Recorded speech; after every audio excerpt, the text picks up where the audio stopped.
Hello, everyone. Thank you for joining us today. For those of you that don't know me already, my name is Evan. I'm the president of the Accounting Student Association. And thank you for all attending our 2023 Contemporary Accounting Forum. We'll be going over the topic Environmental, Social, and Governance in Accounting. And with that, unfortunately, Sandeep Verma was not able to moderate today. We have Gary Veers filling in as our moderator. I'd like to introduce you to Professor Veers. He graduated here from UW Tacoma. He's also an associate teaching professor and a faculty advisor here on campus, and also one of my favorite professors as well. With that, we'll get started here. I'll give it over to our moderator, Professor Veers. All right, thank you, Evan, and thank you, ASA, for putting on this event. And I'm going to just briefly introduce our panelists, and then each one of them will get a chance to share with you, at which point I'll give you a little deeper bio on them. But we're joined today down on the far by Lori Tisch from Moss Adams. We have Susan Fennedy from Deloitte. We have Garrett Ferencz from True Blue, and Vaughn Andrews from Weyerhaeuser with us today. We're going to start out with Vaughn. Vaughn's a sustainability professional in the Seattle area. As a senior manager of sustainability at Weyerhaeuser, he's responsible for the integration of ESG standards into company strategy, including disclosure, data systems, and performance measurement. Vaughn is a 2022 recipient of the Green Biz 30 Under 30 Award, which recognizes emerging leaders in the sustainability space. As a graduate of the Bren School of Environmental Science and Management, Vaughn has been trained in finding collaborative solutions to the world's toughest climate and sustainability challenges. Vaughn's goal is to bring his environmental background, analytical expertise, and adventuresome spirit together to help the effort towards an inclusive and sustainable future. All right, let's all give a warm round of applause to Vaughn Andrews. Thanks, Vaughn.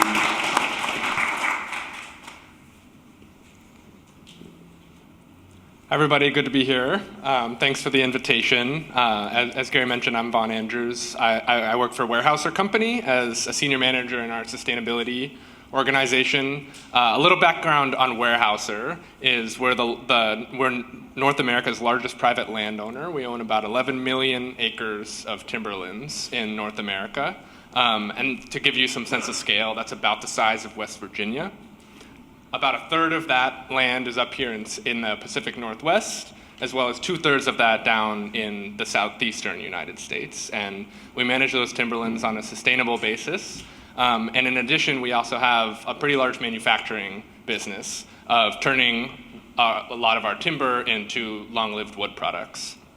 And what our sustainability team is responsible for is really making sure that we're both certifying our timberlands to internationally recognized certification schemes, making sure we can continue to be a responsible steward of timberlands, not only for the next 5 to 10 years, but for the next 100 years, and really thinking about what that means, whether that's replanting our forests after harvesting them or protecting the biodiversity and wildlife species that are on our lands. And my team's responsible for working with our folks on the ground to make that a reality.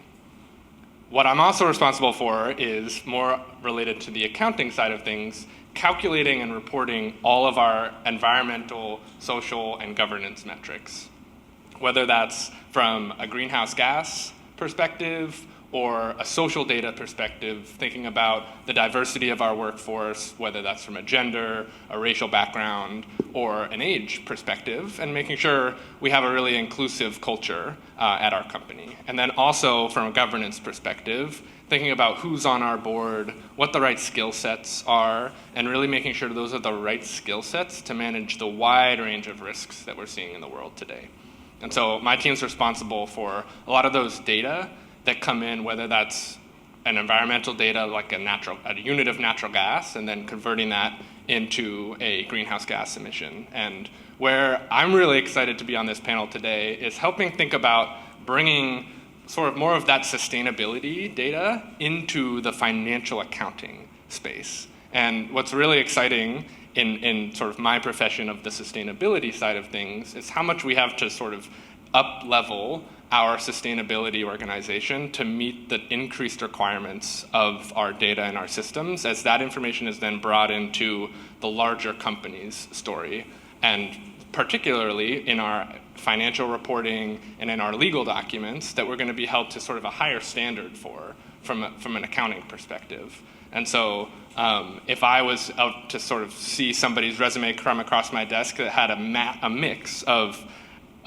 in sort of sustainability background and a finance or accounting background, that would really pique my interest, because I've been trained on the sustainability side of things, but we need a lot of help on the accounting side of things to help make sure we're really managing our risks appropriately.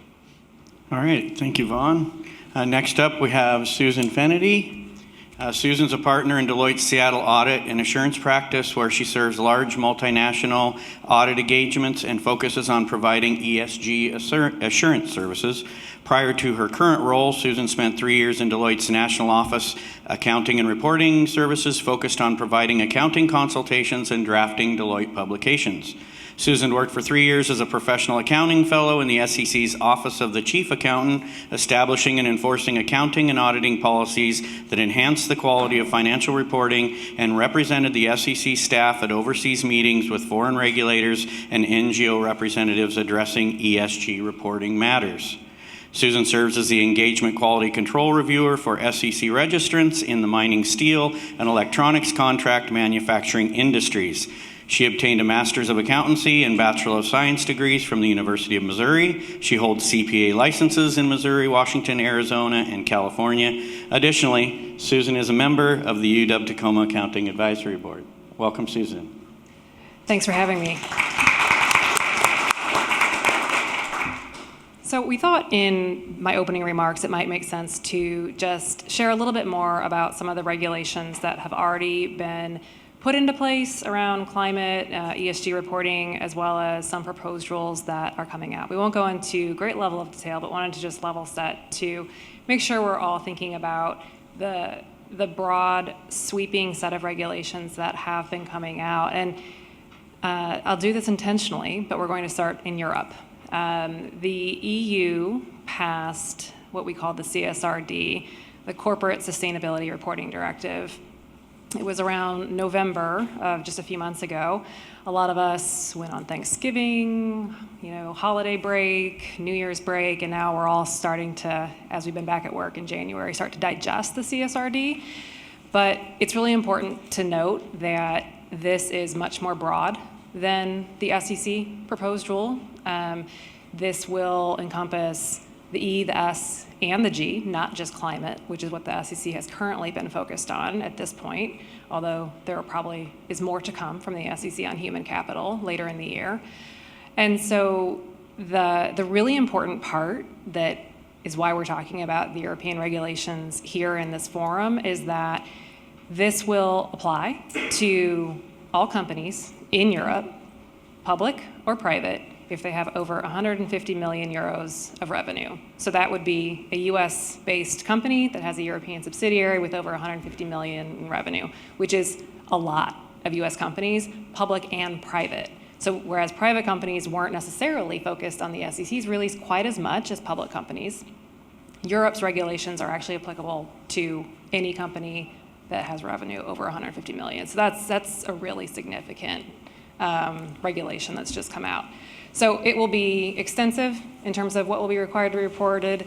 Large multinationals are going to have to figure out exactly how this is going to report. Is it by each country? Is it a consolidated European report? Can you file your broader global consolidated report with the EU? To be determined a little bit at this point, but it's clear that even US companies that are pretty far along the process of sustainability reporting are going to have to start probably tracking a lot more data, and not just climate data, on a country-by-country basis within Europe for this reporting. So that's a significant change. So we can stop waiting for regulations, they're here. The US, of course, about a year ago, the Securities and Exchange Commission did release its climate change rule. So additional reporting within a company's financial statements. It would be greenhouse gas emissions. There are requirements for a company to disclose the relevant data around climate events, transition activities. So the effects of a hurricane. That's fairly obvious. You'd have to disclose the financial effects of a hurricane, things like that, but also the transition activities. That's a little more challenging for companies to report because it's not necessarily something they've been tracking at this point. So it's the cost of putting in energy efficient light bulbs, putting in new filters on top of your smokestack to reduce emissions. Any of those costs or benefits and savings, so good things too, if it's greater than 1% of a line item in your financial statements, you will now have to disclose that. You will have to have limited assurance at some point in the proposed rule around greenhouse gas emissions. The disclosures and the financials will be subject to audit. And so that will be a pretty big undertaking for companies. They'll have to include their governance around climate-related risks and opportunities, changes to their business strategy, and really just report holistically on the company's perspective on climate change and what they're doing as a company to lessen their carbon footprint. So that's a significant proposed rule. It is still proposed. There were a significant number of challenges put forth by over 10,000 comment letters received by the SEC, which is an astronomical amount. That is unheard of for there to be that many comment letters. I think it was almost 15,000. Quite a few of them, maybe like 12,000, were form letters, so the same letter over and over again, for or against, both. But that was significant, and the main challenges, the themes within that was really around companies having to report Scope 3 greenhouse gas emissions, and that would be things like emissions of your vendors who are giving you the product to put into your product, say, or Deloitte as a vendor. The companies that I audit, when I fly on an airplane, that is my audit client's Scope 3 emissions. When someone uses your product, that's a Scope 3 emission. There are a ton of estimates in that number. A lot of companies aren't currently tracking that data, so how can you report on it if companies aren't tracking it? So there was a lot of pushback on that requirement. The 1% of materiality that I mentioned around the transition activities, most companies do not view 1% of a financial statement line item as material. That's actually quite small, and maybe their processes aren't designed to track at such a granular level. As well as the timing. This was going to come into effect very quickly. Almost immediately, companies would have to start tracking data and start reporting on it, and that would be fairly unusual to have such an accelerated timeline for implementation. So I would have told you I expected a current release from the SEC around April or May. There's a Wall Street Journal article this morning, though, that says maybe it's getting pushed out because they are going to be incorporating a lot of this feedback into the final rule. So to be determined, but safe to say it's soon. And there will also be a human capital rule coming out from the SEC later this year, too, that'll be very impactful. So that's the lay of the land that we're dealing with right now. There are regulations coming up in the UK, Asia Pacific, et cetera.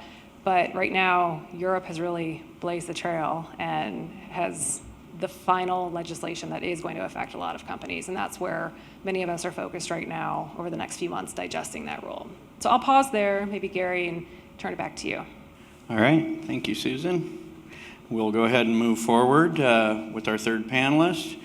Garrett Ferencz was appointed TrueBlue's Chief Legal Officer on July 1st, 2020, and continues to fulfill his role as the company's Chief Ethics and Compliance Officer.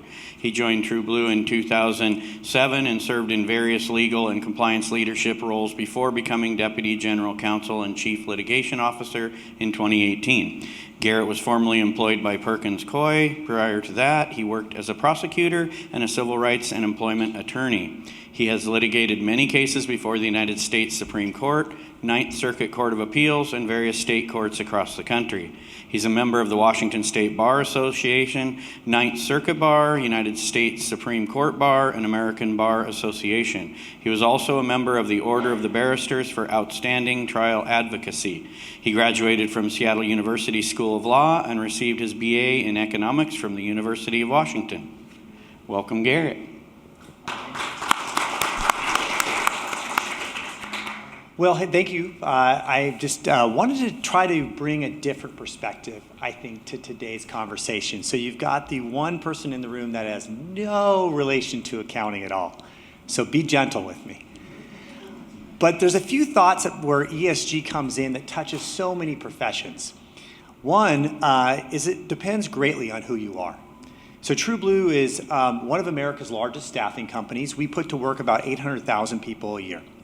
And that includes folks from India, folks in Australia, the UK, and here in North America. Mostly industrial staffing, but touches a lot of different areas. Why do I say that? Because that's going to impact dramatically how you see ESG, right? Because ESG is a word that you have to first define for yourselves through what's called materiality studies before you can actually execute on a plan. So I'll get to that a little bit more when we get into the question and answer session, but I wanted to pause and highlight that. So for me, you won't hear a lot about tackling climate change, right? Now, it's very high interest to our employees, but you're going to hear a lot about the S in ESG. How do we upskill workers from unskilled in America with very little opportunity to high-paying skilled jobs that can have an impact in their community? That will be something that we would wrestle with and are expected to wrestle with when you think about ESG. We're publicly traded, and so governance becomes a big issue. How do you balance the tension between maximizing profits and then still being a member of a community and be conscientious to the wishes of your employees? So I'm going to try to get into a little bit more of that too. So a little bit of the S, a little bit of the governance, and then try to really ground us in the purpose of ESG too, as we talk today.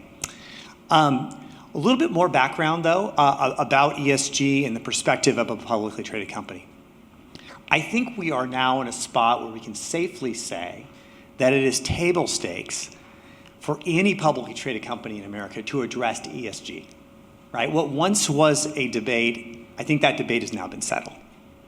But how we address ESG and the responsibilities of how we report that in our public filings, how we report it even to our stakeholders, such as our employees and our customers, is very much in debate. So I hope we can get into some of those issues today as well. So I think that's my foreshadowing to try to get us ready for the rest of the conversation in my introduction. So thank you, Gary. All right, thank you, Garrett. And we'll move on to Lori. Lori is a national practice leader for government services for Moss Adams LLP and has a deep level of expertise in governmental accounting and auditing, municipal finance, regulatory accounting and reporting, and federal compliance audits. She also specializes in auditing and verifying ESG and corporate sustainability reports, including social and personnel matters, food and beverage supply chain and production, and greenhouse gas emissions. Lori is a nationally recognized speaker on topics including ESG matters, accounting regulation, corporate sustainability, government accounting and auditing standards, federal compliance, and corporate governance. Lori served 4 terms and as past chair of the Washington State Board of Accountancy. She is also active in accounting regulatory activities at the national level as the past chair of the Board of Directors for the National Association of State Boards of Accountancy and as a past member of the AICPA Professional Ethics Executive Committee. Lori served on several WSCPA committees, including Government Accounting and Auditing Committee and the Women's Leadership Committee. Lori also serves on several civic boards, and she is a past recipient of the Washington Society of CPA's Lifetime Achievement Award. A Seattle native, Lori graduated from the UW Foster School of Business. Welcome, Lori. Thank you. Appreciate it. Well, good afternoon. I'm going to talk a little bit more on the aspect of the CPA's role and auditing those ESG reports that we've been speaking of. And I got my start in auditing ESG reports almost 20 years ago. And the reason Moss Adams pulled me in to be the partner to lead that area was because of my experience in the government practice that I serve. So I serve mostly airports, transit agencies, municipal utilities, and especially in the municipal utility space, they have been working with what we would call or characterize as ESG 30, 40 years ago. So, carbon credits, conservation credits, they were really the harbinger, I think, of establishing value for certain environmental type of credits and programs that they would employ within their utilities. So because I had that background and because serving airports and transit agencies, there's a lot of very unusual reports that have to be done, either auditing or review or agreed upon procedures that go to the federal government that provide the federal funds. So I guess I just fit that bill of somebody that could do unusual things in auditing. So that's how I got my start. And it was really unusual. It still is today. Susan's nodding her head because there are no regulations in the United States yet. We do obviously see it in Europe and Asia and other countries, but it was very unusual going back 30 years and more for companies to voluntarily put out a corporate sustainability report or an ESG report. And then even more rarer still, that they would ask their CPA firm to audit the data. So there weren't that many clients back then. There's more now, and we all anticipate there'll be a lot more after the SEC comes out with at least a start with the climate change matters. But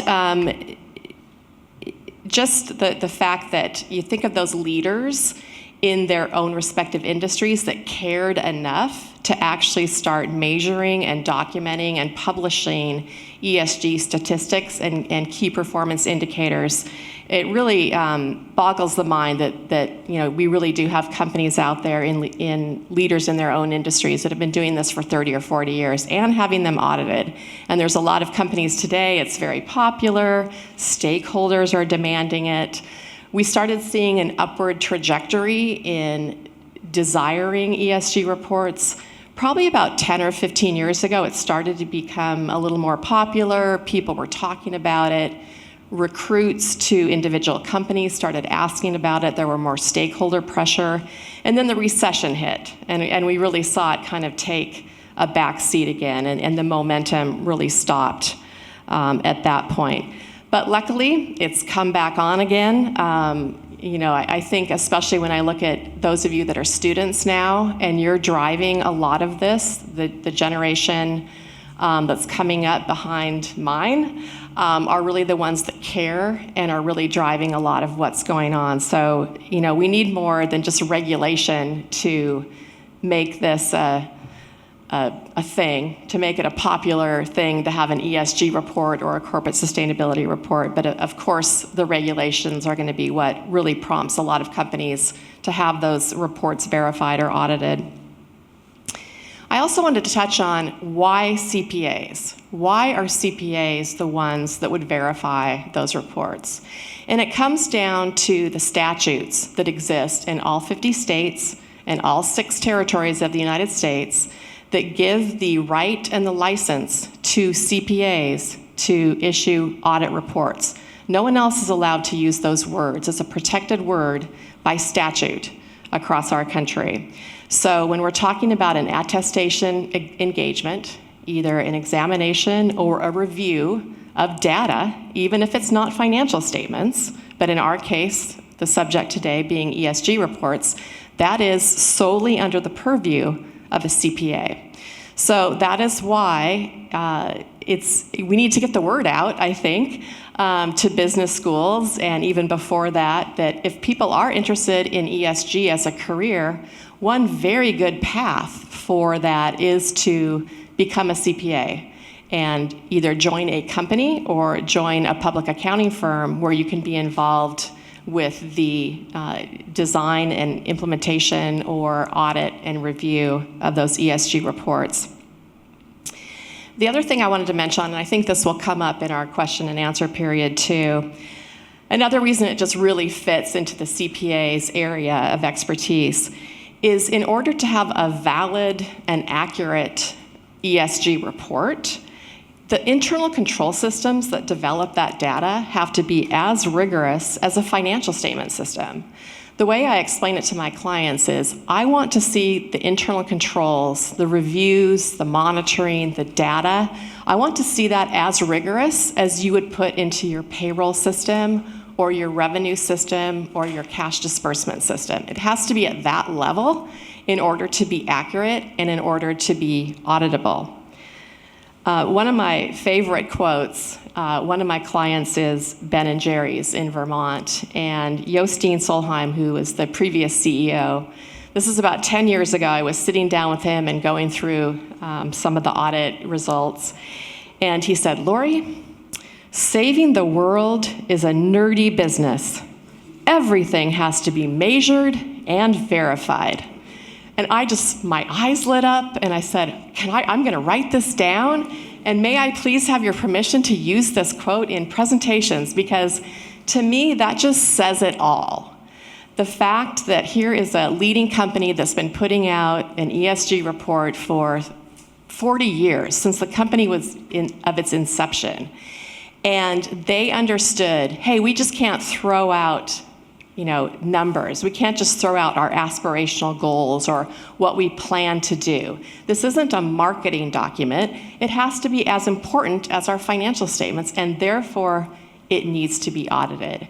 And so I just feel like that one quote just sums up everything about a CPA's role with respect to ESG reports. And I think we'll probably bring this up in our question and answer period, but if it's not audited or verified, how do you know if it's accurate?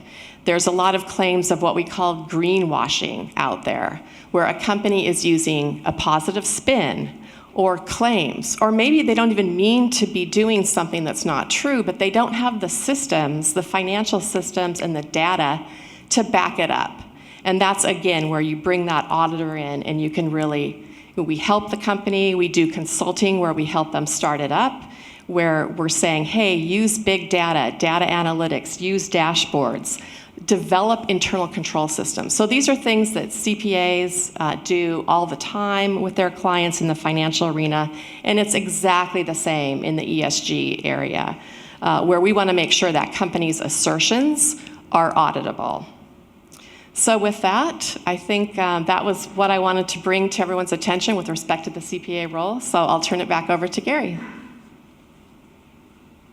All right, thank you all for those opening comments, and we will get to some more questions in the second half as well. If you'd like to ask questions of the panelists, we've asked that you would write them down and hand them to one of our student helpers here. So if you don't have pen and paper, they can provide that. Just raise your hand and write your question down and hand it back to them, and we'll get to some of those in the second half.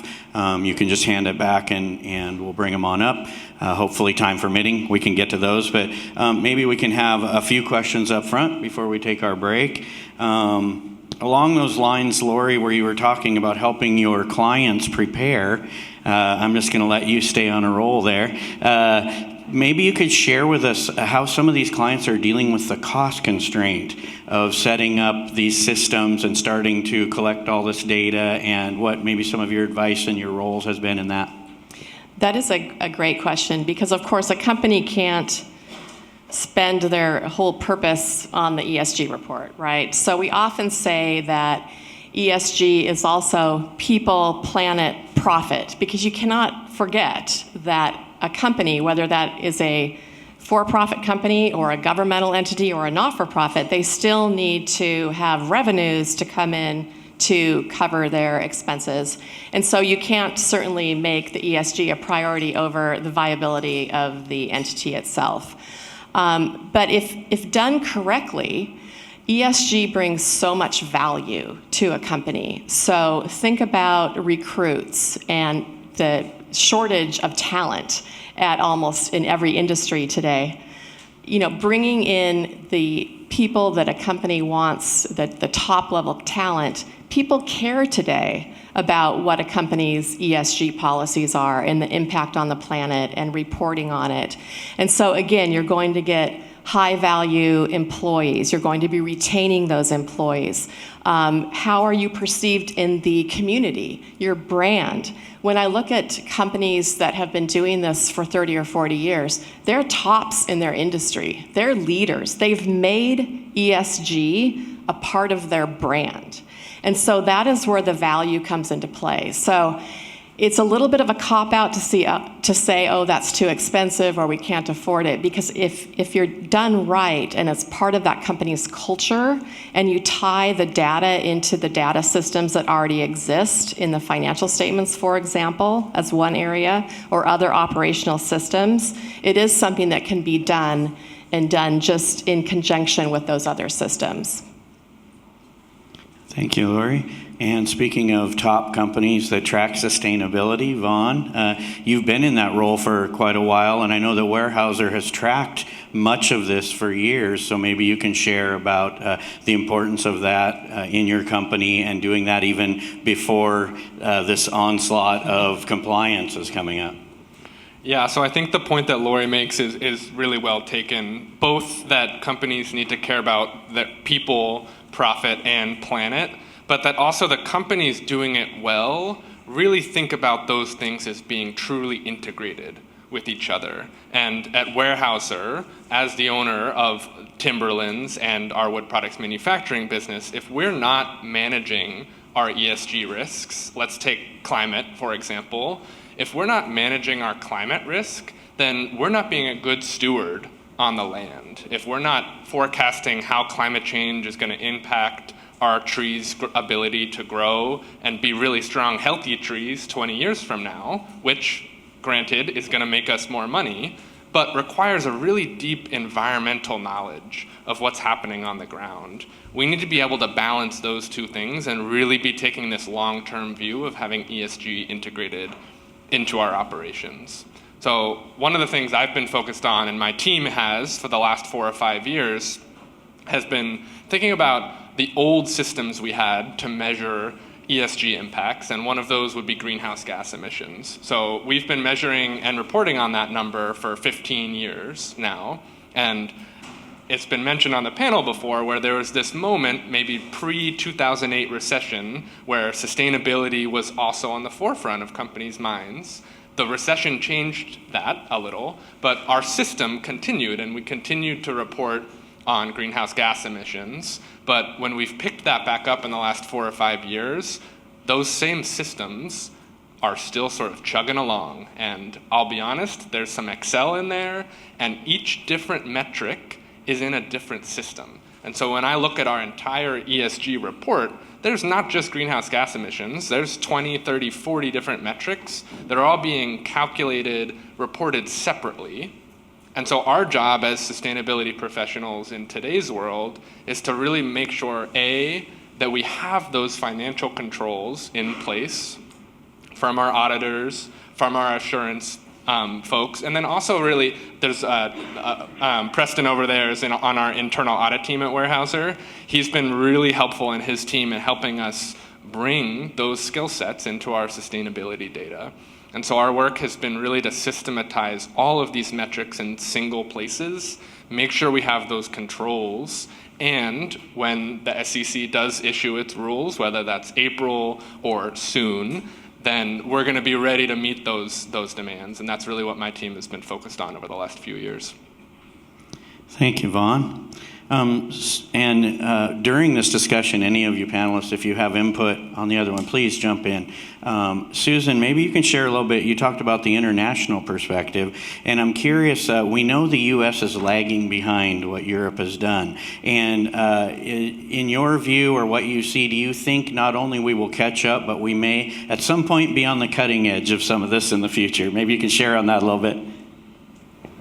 Well, without using my crystal ball, as far as whether we'll get ahead of Europe, I'm not sure. But it is interesting to see that, like Laurie said, there were some companies, organizations in the U.S. who've been reporting on this topic for a very long time. In Europe, it was much more commonplace. I was working in Europe about a decade ago, and I helped my client roll out their first sustainability report and provided assurance on it. And then I moved back to the U.S. and never thought about it again for several years. A lot of European companies have been ahead of this for a while. We see the regulations in Europe. We see different regulations popping up around different jurisdictions. this really, for those of you who remember 15 years ago, who may have been working at the time, it feels very much like when we had U.S. GAAP, we had IFRS, each country had a local GAAP, and the disruption and the cost to a company to have to maintain so many different ledgers for different purposes was overwhelming. It was confusing for companies. This is French GAAP, German GAAP, someone's on IFRS, US GAAP, is the US going to allow? It was a horrible mess. And so a lot of that has coalesced around IFRS and US GAAP, and it's much cleaner now for not just companies, but for auditors. It has been streamlined, and I think that's going to be the focus for the next several years in this nascent, kind of emerging regulatory space, is how are we going to align this? Because I certainly hope we will, at least as best we can. It's much like the FASB and the IASB coordinate where they can on accounting standards. Hopefully we get to a place where we're only using a couple different frameworks, perhaps. Probably one is hoping for too much, but at least just a couple different frameworks, perhaps. Maybe using one report for several purposes versus having to file in each country or each region.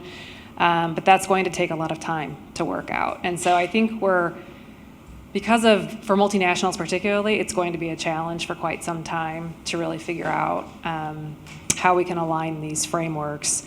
And I think it's really hard too for some of us who you have to really pay attention to a lot of news and a lot of content coming out from all these different jurisdictions, or you're going to miss something. And so it's a little bit of information overload too at this point. It's a full-time job keeping up with each of the different standards at this point.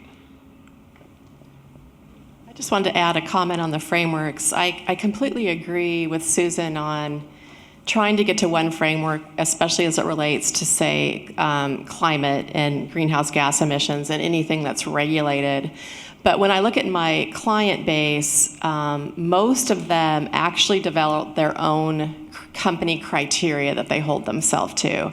And it gets very granular and very detailed. And it's not to say they don't use the existing international or national frameworks that are out there, but by the way, there's quite a number of them out there. They use it as a guide and they use it to get best practices. But I do think, again, until something becomes heavily regulated and excluding the climate matters, I am in favor of having companies to have their ability to have their choice, because it is easy to audit against companies' criteria if it is clear. Now, I've had to do some consulting and some education to some of our clients to say, okay, what you're saying you're going to do isn't clear enough. It's not auditable. Like, we're going to have to get more detailed as to what that framework is that you're auditing against. But the beauty of ESG is just it can be tailored to any company in any industry, and a lot of times what works for one company in one industry might not work for another one in that exact same industry. So I do like the adaptability and the flexibility when a company is able to develop their own criteria, and it does not hold up the ability to audit or review that data. But again, with the caveat, I do completely agree with Susan that for especially like the SEC rules coming out, for example, there needs to be some commonalities with respect to frameworks for data on greenhouse gas emissions, definitely. Okay, thank you, Susan and Lori. Garrett, maybe you could share a little bit. We've talked quite a bit about the E, the environmental side. Maybe you could share a little bit on the social or governance. Specifically, you talked a little bit about human capital and the culture, and where are we in sense of reporting on maybe the S part of ESG compared to Europe, or where do you see that going maybe? Yeah, I think this is a really interesting issue, and it defines one of the biggest, I think, challenges around ESG. Is it means the word itself means something different to every company you ask. I think we can start to get some alignment when we talk about the E. When we talk about all the work that's been done around sustainability, and as we've mentioned, getting alignment around rating agencies, getting alignment around our reporting requirements, and then you jump into the wild, wild west of S, right? What does social mean? You could ask 10 ESG leaders, and you're going to get 10 very different answers. And so I think we're starting to see some development around DE&I. I lead our DE&I program at TrueBlue. And that's a little more straightforward. We're starting to get some reporting requirements in your annual filings, in your proxy. What's diversity look like for your boards? States have different rules. California's got a different set of rules than say, Washington State's going to have, or say Texas. But companies themselves are starting to develop their own criteria. We believe diversity is important. We believe inclusion is important. How are we going to talk about it? How are we going to measure it? We've actually put our CPAs on that as well, to say, let's validate these numbers, not just externally, but let's also validate them internally so our employees can trust. When we say we have this initiative to increase diversity in our director ranks, are we doing it? Are we doing what we say? And how does it look like, and can we report on that? So I think we're pretty good around DE&I, starting to get some development. And then we go to the rest of the S. And every single framework has got a little different take on this. So we follow the UN Global Compact, which has got some sustainability goals, and there's a lot of S in there. Things like pay equality, making sure that equal pay is applied regardless of gender, regardless of background, right? Extremely important in our company when you're looking at 800,000 workers around the world. So we do a lot of work around that because it's material to our stakeholders. So this goes back to kind of my point earlier. For a meaningful S of your ESG, you need to really stop and ask first and listen. Ask your employees what's important to you and listen to them. Then go into the communities in which you serve and ask, what's important in this community, right? I can promise you it's going to be very different in London than it is in Dubai, than it is going to be in Delhi, right? Those are going to be very different answers you're going to get to that question of what's important to this community. Then your customers, right? You serve these customers. You're in business to serve these customers. Most companies are. What do your customers want? I was just speaking with Walmart's team today. Their take is going to be very, very different than Lowe's, which is very different than Marriott, right? What they want and expect in the S from your company. And then finally, and importantly, what do your owners of your business want? What do your shareholders want, right? For us, we have a huge skill gap in America right now. We can't find enough skilled workers. But we have an abundance of workers without skills, right? So we're uniquely positioned with about 600 unskilled branches out throughout America to address that crisis. So for us, when we did our stakeholder survey, guess what was the number one thing our employees said? We want skills and we want training. We want better opportunity for our families. We want a better future. You know what was radical? Our customers said the same thing as their number one priority for us, as well as our shareholders. So for us, environmental didn't make the top list. It was that single issue because people recognized we could have an impact there. And that's where we focused our ESG program. And we've launched skill training all across America, trying to bring people from no skills up to being the next generation of solar workers or the next generation of pipe fitters or carpenters and making their lives better. So I think that hopefully I'm telling you, I'm a storyteller, I'm a lawyer, I can't help it. But I'm just trying to tell the stories that illustrate a little bit of just one company's unique journey on S. I think Weyerhaeuser's going to have a very different journey on S. They should. I would be disappointed if it was the same, right? And so I think ESG, let me go back to where I began. If you define it right, we can get to what Susan was talking about, which is it doesn't need to be a cost drag on your company.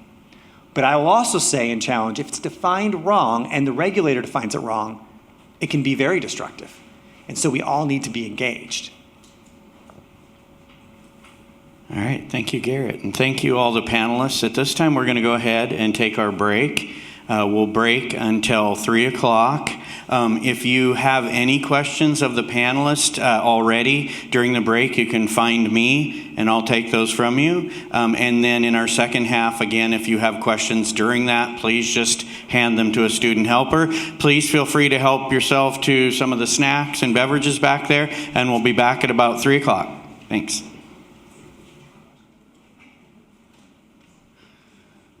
All right, welcome back, everybody. Hope you're having a nice time getting some snacks and drinks. Can we have a round of applause for the ASA again? Yes, thank you, ASA.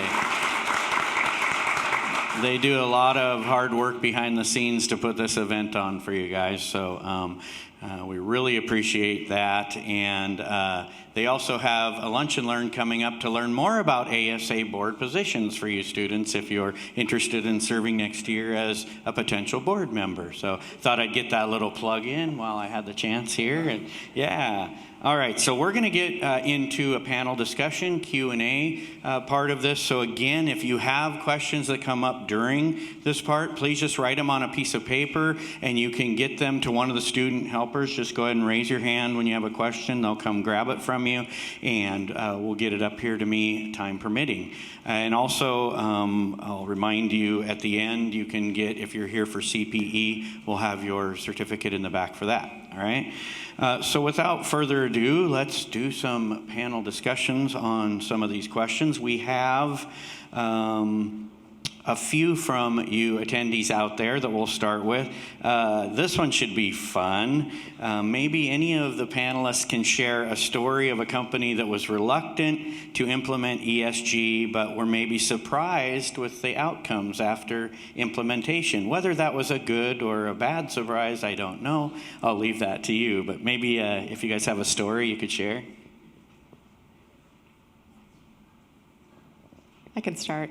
So I do a lot of consulting with companies that want to start their ESG journey, or even companies that have had ESG reports for a long time, but they're now going to get it audited for the first time. And I would say the main surprise that most of them have is that, as I mentioned earlier, you have to have an internal control structure that backs up the data.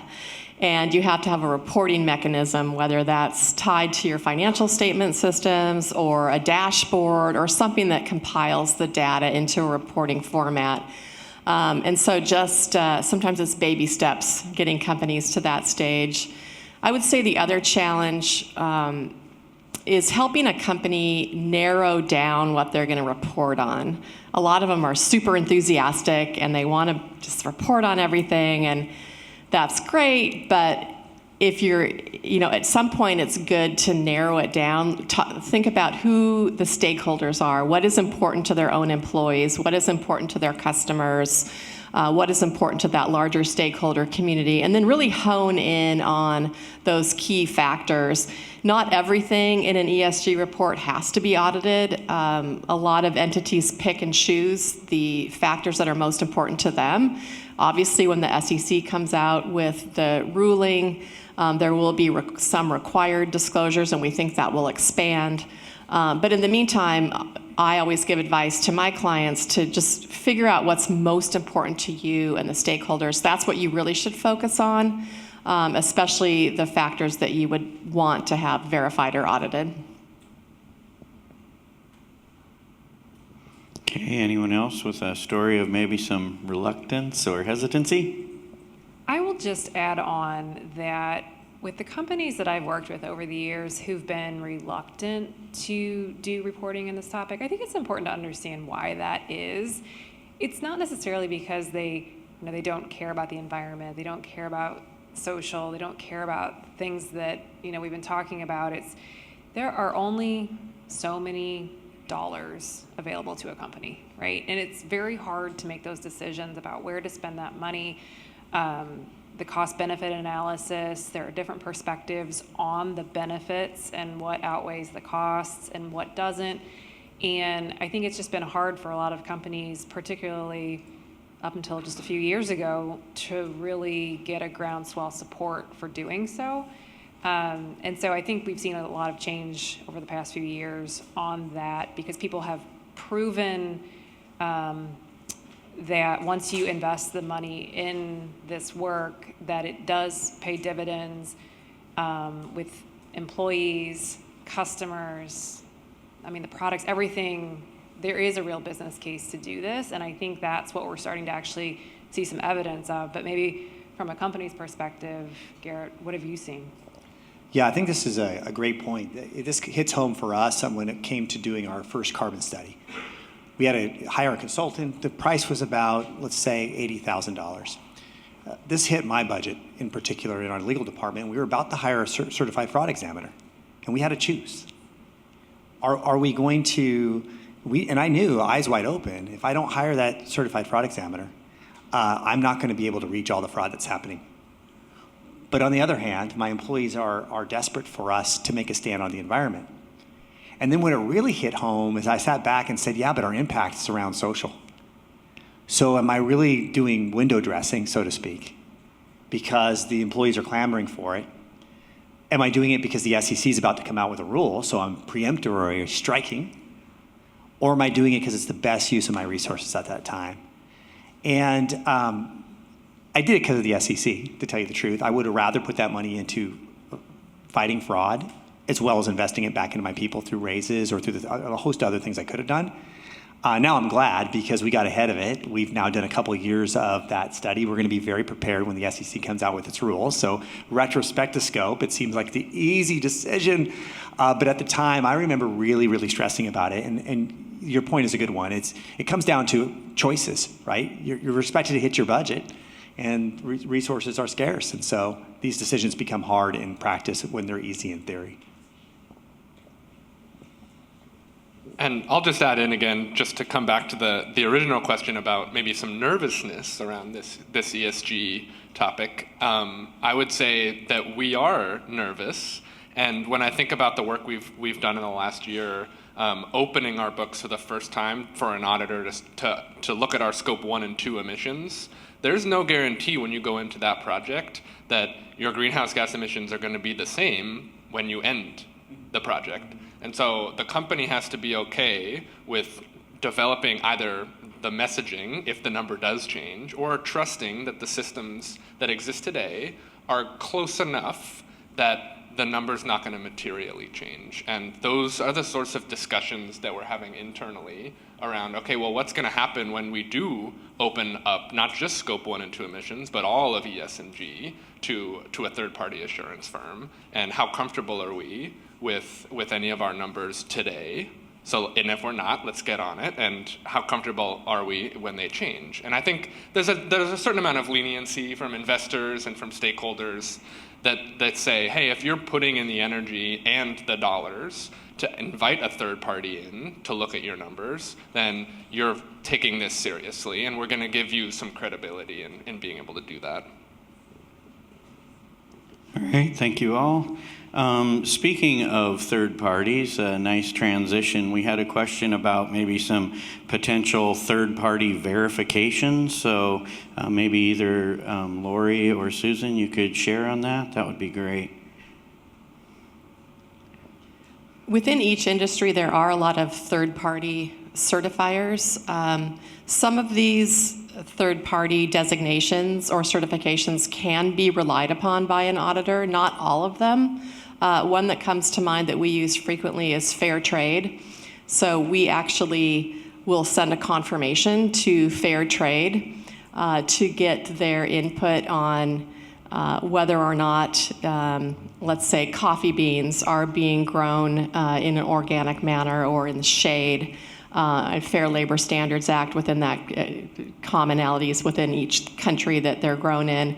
And so we're able to rely on that fair trade certification.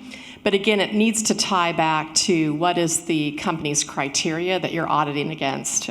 So if you're auditing against the criteria that involves that third-party certification, that is something, again, that kind of falls into place with respect to the audit or the verification. But there are numerous certifications out there that also perhaps are a little bit hollow.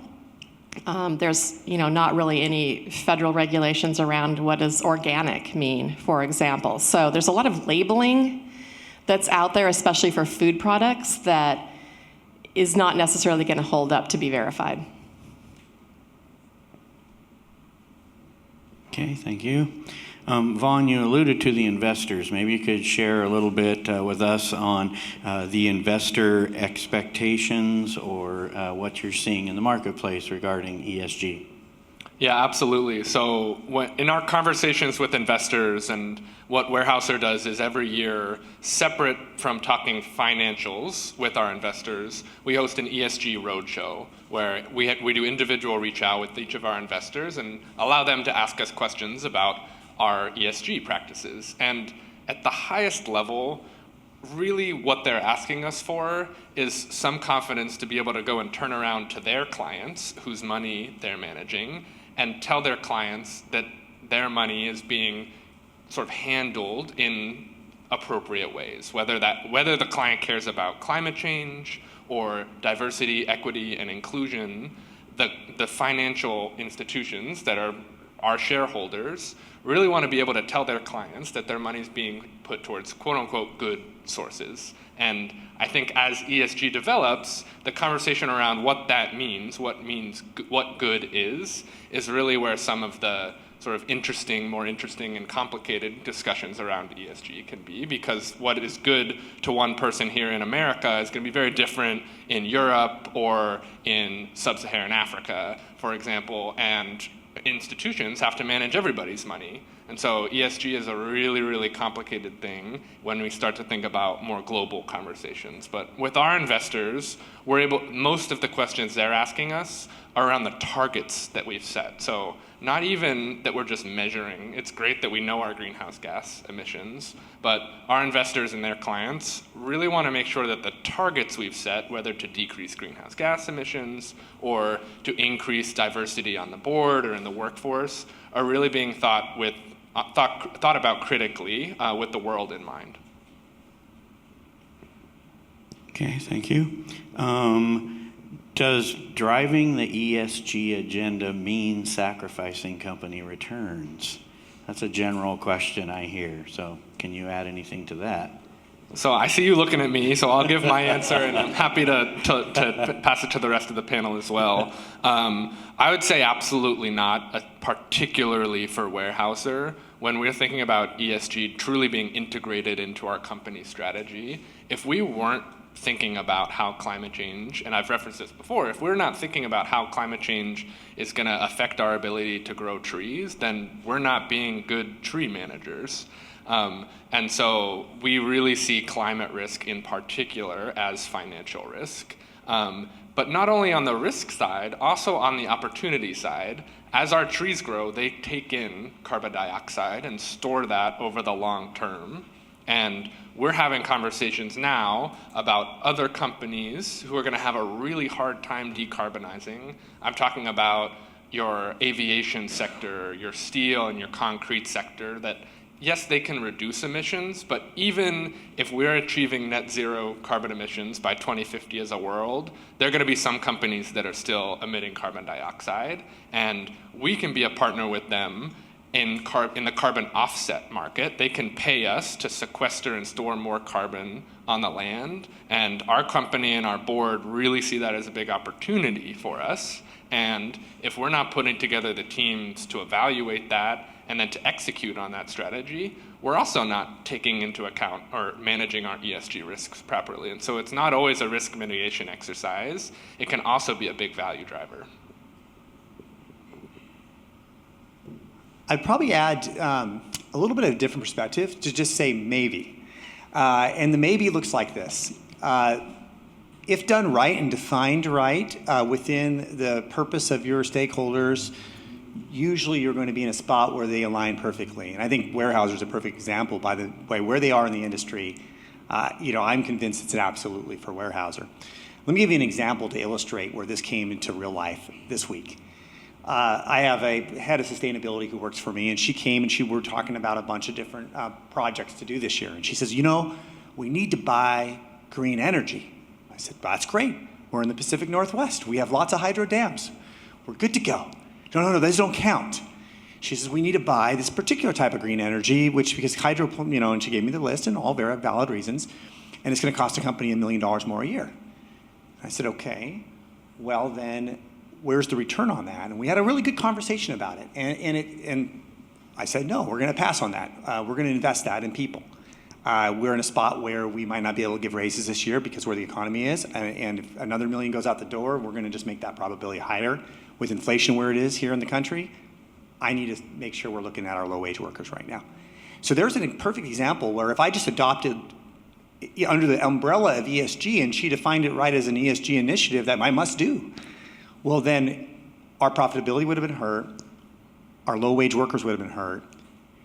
And so I think you have to be very strategic. about how you approach ESG for each industry and each company.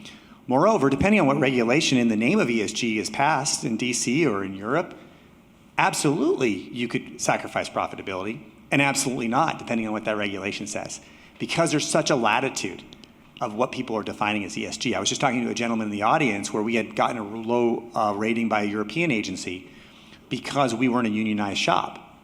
But here in America, you don't have employer union groups, and so you're either unionized in day labor or you're not. And so our choice of business model had made us get a lower rating by this particular rating agency. Well, they had defined that as ESG. They scored us as ESG and sent a message to us that literally the only way to raise our score would be to end what we do and how we do it and do it differently. And so this comes back to my preaching over and over again that we need to do a better job in this community in general, coming together with some more common definitions and then rallying around the right things. And I think we're going to get there. I am convinced we're going to get there.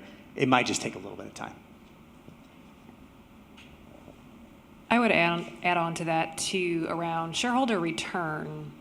While it's very much measured in dollars, it's also measured in whether or not you can continue to have the resources necessary to actually run your business.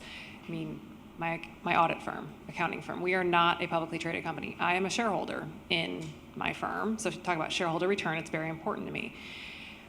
My employees, which is my largest input by far into my service that I provide, if we had not started publishing our DE&I report a couple years ago publicly, and then updating it annually and making progress towards our goals, I would have no employees soon. And then there goes my return. So I think it's really important to make sure you understand what's important to all of your stakeholders, whether it's your investors, but also your employees and your customers, all of your stakeholders, to determine, to your point about where do I invest my money to make sure I am getting good return on that. So that's been something that I think as a professional services firm that we've really been struggling with, making sure that we're being smart about where we make our investments. And it's been clear to us that our employees demand that of us at this point. And we're really pleased with progress we're making and where we're heading. All right, thank you all. Which brings up a question I have of the balance of this. Now, we've talked about the SEC climate rule that is pending. How do we find this balance in what's best for our company, our strategy on maybe it's pushed more into social for a certain period of time and less in environmental or more into governance? How do we find this balance for, I guess, the regulation or framework to say maybe we're working on our carbon footprint, but we also have some DEI stuff we need to implement, and we're real strong in that, and not getting a rating for ESG just environmentally, so to speak? Maybe you guys can share on that. There's good news on this point. First of all, materiality is incorporated in to the notion of how you're going to publish on ESG. So for instance, the SEC's draft rules would say, for a company like mine, I don't have to publish scope 3. I can focus on scope 1 and 2, where if you're Enron, you're going to publish, and we don't know what the rules are going to say yet, but they're likely to be required to publish on all of it. That right there is a recognition that there's a difference between a staffing company and Enron, right? And so the expectation that's supposed to come from that materiality is that our disclosures and our focus very well should be in those spots. So when I say good news is I think there's a recognition by the regulator that this is supposed to occur, and the rating agencies as well. In fact, if you look at most of the rating agencies, they'll have a industry by industry weighting at the bottom that looks at what industry are you in, and then we're going to place an importance around governance, social, and environmental accordingly. And so a little bit of, I think, recognition to that. I think we've just got to keep working on that in general. Okay, thank you. Let's see here. Maybe we can talk a little bit about board expectations with ESG. Vaughn, maybe you can cover a little bit about what you deal with the board there at Weyerhaeuser?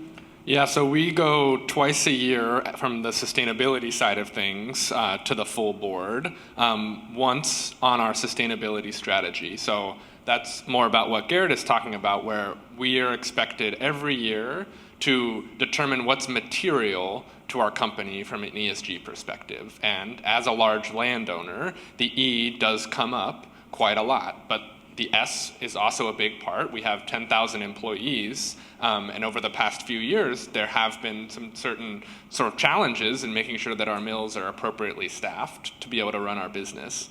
And so S also shows up pretty high in our materiality. And each year, the board checks in to make sure that we're managing those risks. Not only are we identifying them, but what plans are in place to make sure we're properly addressing those risks or opportunities. And in some ways, the sustainability team at Weyerhaeuser, we kind of think ourselves a little bit as like incubators, where that materiality matrix and exercise we go through does help sort of bring attention to some new or emerging risks that the business has. And if it's important enough, then we can help define that and then really sort of determine where that's going to live long term in the business. And the example around the carbon offsets piece is actually a really good case study for that, where we identified that on the sustainability team 5 or 6 years ago. We helped define it, and then now that team lives as part of our business to help sort of grow and execute that business strategy. And so that was all sort of part of our roll-up to the board. And then just in the last 3 years, we've started going annually to the board just specifically on climate change. Not only is the SEC really interested in this topic, we as a company understand how important it is for us to be managing our trees and our manufacturing facilities over the long term in the face of a changing climate. And the board is keenly interested to make sure that we're managing that risk appropriately as well. I have a couple thoughts on the G in ESG or governance. First of all, for a lot of my clients, there actually is a separate board of directors that oversees just the sustainability or the ESG aspects. So as the ESG auditor, I would report to that board as opposed to, say, a board of directors that was overseeing the financial statement auditors, for example. And when they do that, whether they do it as a separate board or a separate committee, they're able to put subject matter experts on that board or on that committee that really makes it much more effective when dealing with the ESG report. And again, just that whole concept of tone at the top for the internal controls and that ability to really put an emphasis on the ESG reports.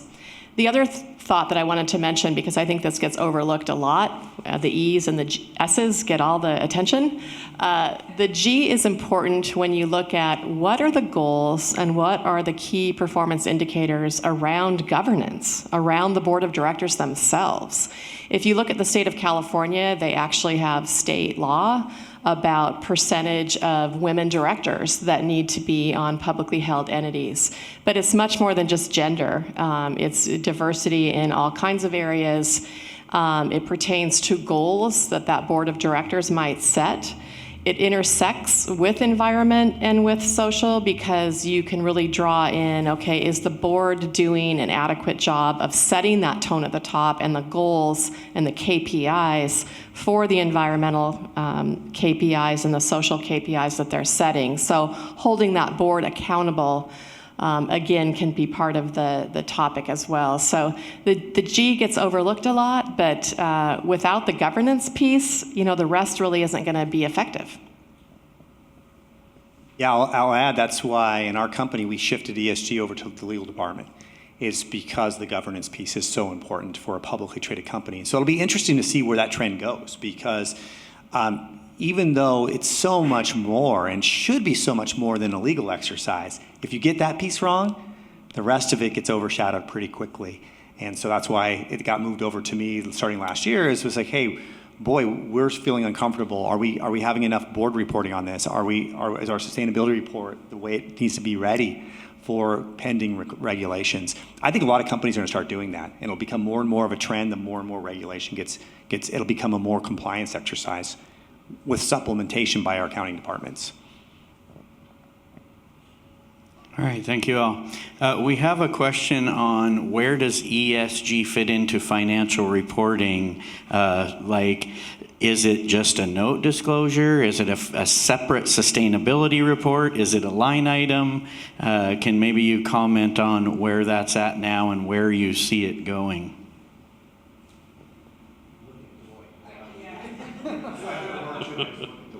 Hard questions. So currently, there is mixed practice, is what I'll say, and it will change over time, assuredly.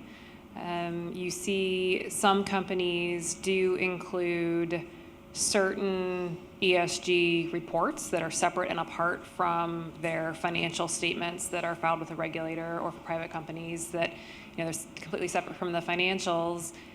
And you will see there will be often a multi-page document that describes the company's purpose, its initiatives, its priorities, its KPIs, its progress toward those KPIs. And then there might very well be, if they're receiving some sort of assurance on that report, there will be an auditor's attestation at the end of it referencing which specific numbers within the report were actually assured. I'd say that's fairly common at this point. That's what I spend most of my time doing. Okay. And so there's that. The SEC is proposing to have more of this in the filing, but the location has not actually yet been completely determined, and it may change in the final rule. But what I mentioned earlier about the cost of upgrading your facilities to reduce your carbon footprint, that in the proposed SEC rules in the footnotes. And so it would be subject to your disclosure controls, and it would be subject to audit at a much lower level of materiality than we would normally use. So it really is a mix right now as to where it's being reported, and not everyone is reporting it too at this point. Anything to add on that, Laurie? No, I think you said, I was going to say, quick answer, all of the above. Yeah, it's the Wild West out there. Everybody's doing something different. That's not all bad, I guess, but it would be nice to see some standards or just commonalities, especially, as I mentioned earlier, in the environmental side, the climate change and greenhouse gas emissions area. But at this point, everyone can do whatever they want. And there's a lot of greenwashing going on. There's a lot of just website assertions. So it's crazy out there right now. Okay, thank you. You shared earlier about frameworks and how it's valuable right at this point for companies to maybe have a few different frameworks based on their structure or strategy. Do you foresee maybe some sort of regulation towards a certain framework for certain industries being valuable? Or I know it's all guesswork now, but would you prefer to see it maybe narrowed down to 4 to 6 frameworks or something like that to make it easier or more approachable? Yeah, I would like 1. But that's not going to happen. And so to give you a sense of what we're looking at today, we track 25 different ESG standards or rating agencies that give us a score. And we benchmark against our peers and our sort of competition both in the sector and across the sustainability space for each of those 25 scores. And that's not sustainable. And I'm on the sustainability team.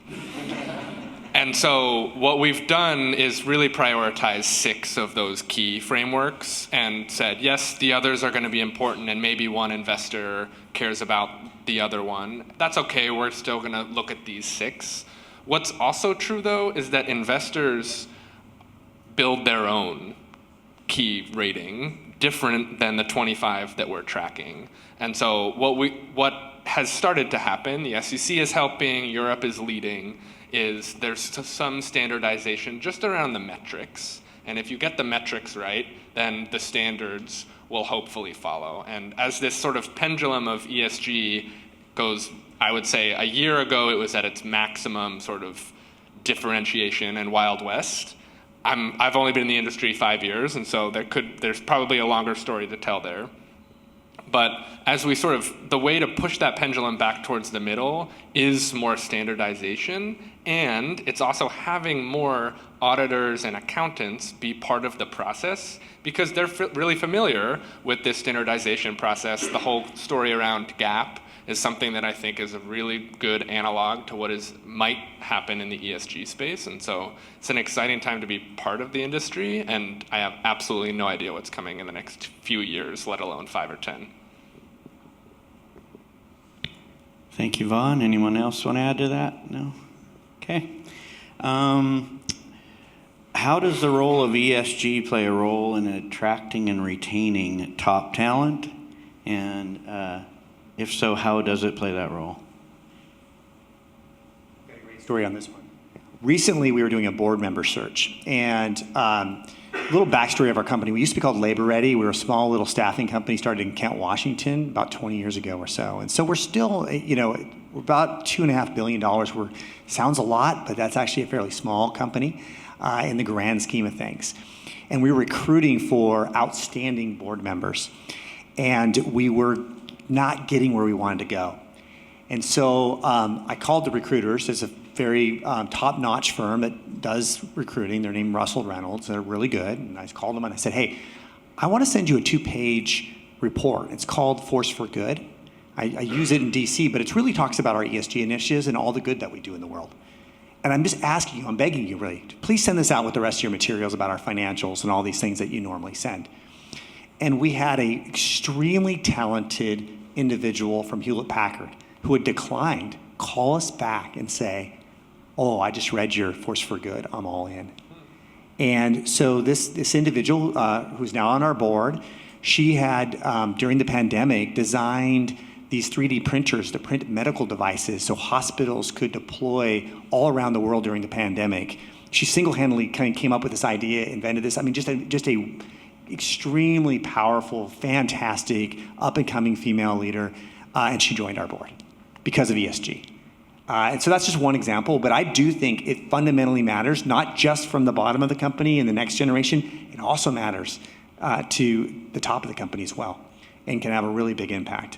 This goes back to somebody who made the comment, it was you, that said, right after my comment, hey, remember that you can't just look at dollars, because ESG can translate to an employee experience that draws talent into your organization that gives lasting return.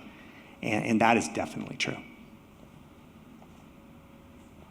I would just add, I do a lot of recruiting for our firm, and almost every candidate asks about ESG, and not just about our ESG practice, but actually what is Moss Adams doing internally with diversity, equity, and inclusion, and do we publish an ESG report? And so it is very important. I do think candidates for positions it's top of mind for them. So there's value right there, just on the employee side. Thank you. Yes, we know the next generation is very aware of this, and that's such a great thing to have them asking that question up front. I know the students always want to know what specific skill sets. Are there any just one or two things that I should be working on if I'm interested in serving on an ESG team? And so I know that we've heard the importance of CPA, CPA, CPA. We try to, as faculty, tell them that too, but along with that, Susan, maybe you could share? Can I say CPA again? It's very true. The CPA is a credential that opens doors. You get instant credibility. You will be able to get an interview anywhere, and then you will likely get a job. There is such a shortage of CPAs right now, broadly speaking, throughout the country, that if you have that credential, you are golden. I'd also say I speak to a lot of my current employees who are excited about this opportunity to work in the ESG space, some of our more junior professionals especially, but they don't have the tenure or the confidence to think that they can just jump into ESG. It's a very different topic than, of course, financial statements. But at the end of the day, what CPAs learn is that what we're really doing is taking a subject matter, evaluating it against a framework, and reporting out the results. It doesn't matter what the topic is or what the framework is. It could be climate, it could be financial statements, it could be a license compliance audit. You go to your client's customers. Are they paying appropriately for your client's licenses of software or whatever it may be? There are all sorts of things that you can do. And so this is just one more example of something that CPAs are well trained to succeed in. So I know you didn't really want a CPA answer again, but I couldn't help myself. No, we appreciate it. That is so important. Anyone else got any input on potential skills or knowledge that students can seek to market themselves better for the accounting jobs that they're trying for? I haven't put too much thought to this answer, but I have a feeling, and I'm thinking about Weyerhaeuser when I say this, but any other company who's going to try and meet the new SEC climate-related rule, they're going to be having similar conversations to Weyerhaeuser, where we need to upskill our reporting systems with the help of our internal either audit teams or our finance teams to help us do that, because I've been trained in greenhouse gas accounting, and they've been trained in accounting. There is a lot of effort that we go to educate our internal folks about even what a greenhouse gas emission is.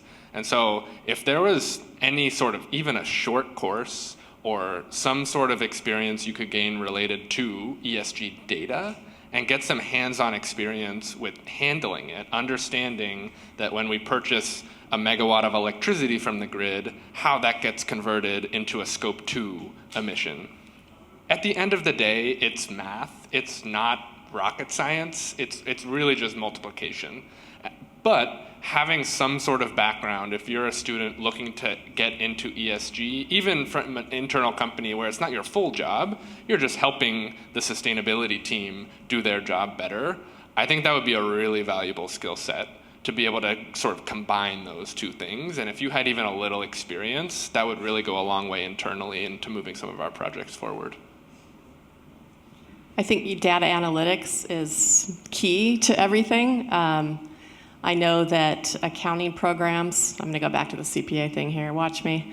Accounting programs are increasingly adding data analytics to their curriculum, which is necessary. Starting January 1st, 2024, the CPA exam will be radically changed so that there is the fourth section will be a selection. It'll be a choice that the candidate makes between essentially tax, audit and reporting, and data analytics, information technology. So if you are interested in this topic, the data analytics side or the audit side are definitely good choices. And it also, I think, opens that CPA exam to additional candidates that might be interested in the fact that, you know, your advanced section that you take voluntarily, you get to choose between those three topics when you're taking the exam. So that's coming at us in less than 1 year.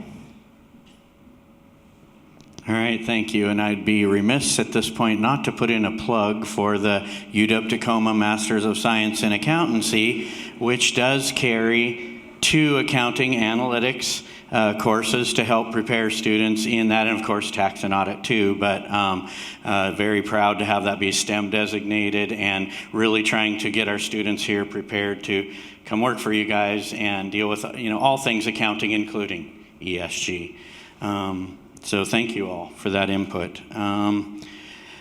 I think we've covered most of the topic here. I know we're a little bit early, but I'd like maybe to ask for some closing remarks from the candidates. Maybe if you have any final thoughts for students or faculty or professionals that we haven't covered. I don't know, I'll open it up for a minute. It's a super exciting field. There are a lot of career opportunities, and it's just a fun initiative and area of expertise to be involved with. Thank you, Lori. Go ahead, Garrett. I would just say, I would challenge all of you that when you think about your careers ahead of you, to find a place where you can do good at the same time you're doing well. I had a mentor tell me that so long ago, and I basically lived my career by that, and it's been a wonderful, wonderful career, from, you know, working as a civil rights lawyer to the chance to work as a prosecutor just on domestic violence cases. I've chosen my positions and jobs based on that notion that I'm going to do good in this world, and doing well is always followed. And so I want to give that advice back to you, because ESG is a part of that. So if that's speaking to your heart, then really follow it, because then work becomes a mission and a passion and not work, and you're going to find yourselves in such a fulfilling life. So that would be my 2 cents as you think about this topic today. Thank you, Garrett. Go ahead, Susan. I would add on, as you're entering the workforce, continue to speak up. I think that is what has really set this newer generation apart from some of us older generations, that it never crossed my mind 20 years ago to really express an opinion on what I thought my firm should be doing on topics like this. That just wasn't done. And I am so proud of the progress we've made as a profession, as an industry, just because of what our employees actually voice and what customers voice and what they demand. So keep speaking up, because it really is making a difference and changing for the better. Thank you, Susan. Go ahead, Vaughn. I was going to say something very similar, where we hear so many times from either the candidates that we're looking at or the folks we have just hired how they chose to work at Weyerhaeuser because of our sustainability credentials or because we were so connected to the environment. And when we hear those things, we take that directly back to our leadership and to the decision makers who are deciding where to spend our money. And the more we hear from potential employees about the importance of these topics, the higher we get to prioritize it in those difficult company sort of decision makers. So it's also the reason I am at Weyerhaeuser. I could have chosen to work at any company on their sustainability organization, and I chose to work for somewhere that was so connected to the natural world, because I think we can do a better job at stewarding that now and into the future. So you also have that power. All right, a big thank you to all of our panelists, and it's just refreshing to know that accounting is the pathway to saving the world. So we've now laid an appropriate path for you for world peace, and we're glad we could spend this 2 hours with you. But in all seriousness, can we have a round of applause for our panelists? Thank you so much, you guys. We really appreciate your time. We know you're all busy professionals and helping save the world through ESG and other stuff. So thank you for taking the time today. We also want to thank the Accounting Student Association again for all their hard work and effort to get this put together. If you're here for CPE, make sure you visit Karen in the back corner. She'll give you your certificate for your continuing education. And one final announcement, we have an after-event social gathering going on at the Black Fleet Brewing Tap Room and Kitchen on 2302 Fawcett. All right, and that is from 4 till 7, just open house, swing by if you can. We hope to see you guys there, and without further ado, we're going to call it a day. Thanks for coming, guys.